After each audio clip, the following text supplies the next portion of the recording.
You ask Tiger to solve. This deals with linear equations with one unknown. The final result is x equals 7. Let's solve it step by step.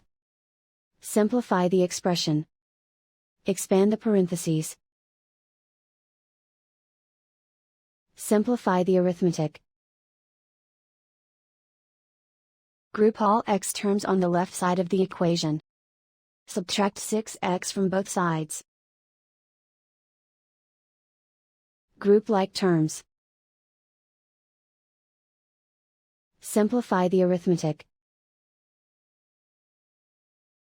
Group like terms. Simplify the arithmetic. Group all constants on the right side of the equation. Add 8 to both sides. Simplify the arithmetic.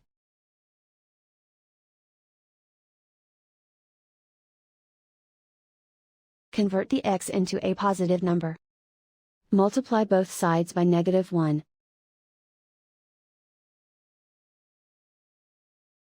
Remove the ones. Simplify the arithmetic. And so the final result is x equals 7.